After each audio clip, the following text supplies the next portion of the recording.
As war and climate change bring nuclear issues back to the forefront of global conversations, a group of activists and artists and researchers are set to discuss how to achieve a nuclear-free future at a conference this week in Dunedin and online. Nuclear Connections Across Oceania has been organised by the University of Otago. Joining us now is Dr. Carly Birch, Research Fellow at the Centre for Sustainability in Dunedin, alongside panellist Bidi Rathuli in Suva, Fiji. Kia ora kōrua. Thank you for joining us today. Kia ora. Dr. Birch, how has the war in Ukraine and climate change helped to push nuclear issues back into critical conversations? Yeah, thank you so much for inviting us to speak with you today. I'd like to start by talking a little bit about my own experience. I grew up as a settler in Hawaii, or Hawaiki, and I spent many years living in Japan, and I knew nothing about nuclear issues for most of my life until the onset of the Tokyo Electric Power Company Fukushima Daiichi nuclear power plant disaster in 2011. So it's about 11 years ago today, and that was the last time that these nuclear issues really made news headlines. And so we can see how nuclear imperialism and nuclear colonialism can be really active under the surface in ways that people might not be noticing unless they have had some experience with it in their everyday lives. And so I've been looking at the issue for the past 11 years, and then I noticed with the onset of the war in Ukraine, people started talking about these things again. They're talking about the prospects of nuclear war, with Russia threatening to use nuclear weapons. There's the nuclear power plants in Ukraine that are being threatened through this war. So we're starting to notice that the kind of discussions on nuclear issues are coming to the forefront. So we really wanted to take this opportunity to start speaking about them again. Climate change has also been, there have been some really important discussions connecting the fights for climate justice and nuclear justice, and the Pacific is a place where a lot of those discussions are happening. And I know that Betty knows a lot about these things and will probably share them with us today. Yeah, Betty, these topics are clearly global ones, but why do you feel Pacific voices are so important in these conversations? Thank you, Mino, for having me. First of all, I'm so honored to be here. In the Pacific, we have been dealing with the consequences of the humanitarian impacts of nuclear weapons already, so we can speak to the true dangers and damage that they have caused. For example, the testing in the Marshall Islands, Maui Nui, Australia, Kiritimati Atoll and Johnston Atoll, among other islands, but also the veterans that were taken from Fiji and New Zealand and the FSM and Guam to clean up the contaminated waste. So the Pacific has been feeling the threat of nuclear weapons through the cancers and the environmental contamination, such as the Runit Dome. So to achieve true peace in the world through disarmament, there must be justice for our nuclear survivors, our islands, and our ocean.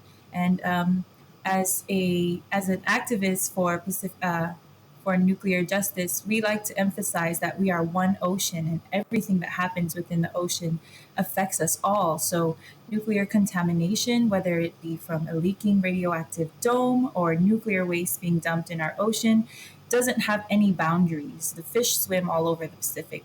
And additionally, a study just came out showing that a nuclear war using just a small percentage of existing nuclear warheads would cause a global famine, impacting our already scarce food and water security due to climate change, our ocean resources. So we have a responsibility to unite together as Oceania and be examples of stewardship for our people and our environment. Yeah, it becomes a scary prospect when anyone starts talking about nuclear weapons. Dr. Birch, who are some of the keynote speakers and what panels will be taking place at the conference? Yes, so one thing about our conference is it has been organized by students and one staff member, myself. So it started off really small. A lot of us are settlers ourselves, so we realized how important it would be to build connections with people throughout Aotearoa and the Pacific who have been doing this work, who are at the front lines. And so we are very honored to have Hilda Halkard Harawira as our keynote speaker, and she was one of the founding members of the Pacific People's Anti-Nuclear Action Committee and co-organizer of the first Te Hui Oranga o Te Moana Nui Akiwa in 1982. That was 40 years ago this year.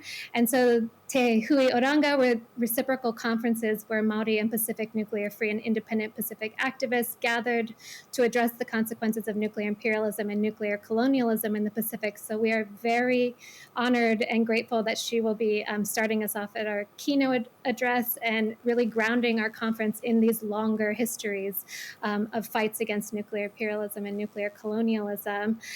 We will also have amazing sessions such as the Pacific Voices sessions. Will be a telenoa style where we'll have about an hour and 20 minutes to sit and learn from each other and be in dialogue. We'll have sessions with Hibakusha, so the atomic bomb survivors from Hiroshima, the first and second generation, to talk about that intergenerational connection.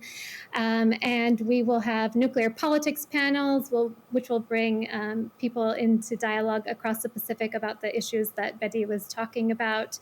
And something I'm really excited about is the panel that we will be addressing the Japanese government's plan to discharge tritiated water. So it is water that has been filtered, but it also still contains uranium-derived radionuclides in them. So the plan is to discharge this water from TEPCO's Fukushima Daiichi nuclear power plant into the Pacific Ocean.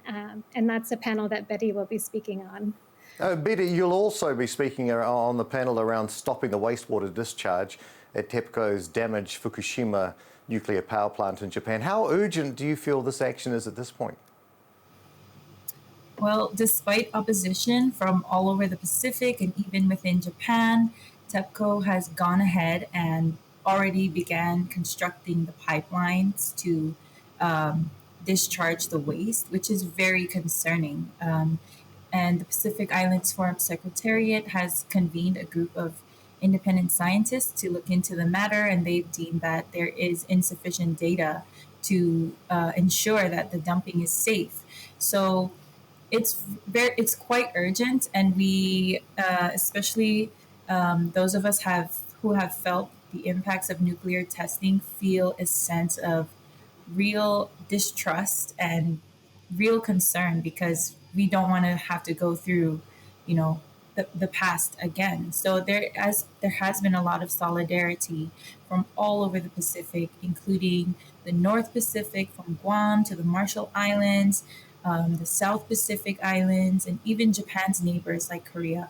All of us strongly oppose this dumping, yet there are still talks that it's going to go forward. So we're very concerned about this action. Yeah, you've got a big job. Dr. Birch, just before you go, we've run out of time, but given our own nuclear history and nuclear stance, why do you feel Aotearoa, New Zealand, is the best place to host this kind of a conference? Yeah, it's a really good question. And so I can just speak to my own experience as someone who has been researching the aftermath of TEPCO's Fukushima Daiichi nuclear disaster. It's becoming really difficult to speak up and even have critical discussions about these issues out in places where, nuclear imperialism and nuclear colonialism are really strong, and there's a stronghold there. So a lot of my research was about this types of nuclear silencing and nuclear gaslighting that happen.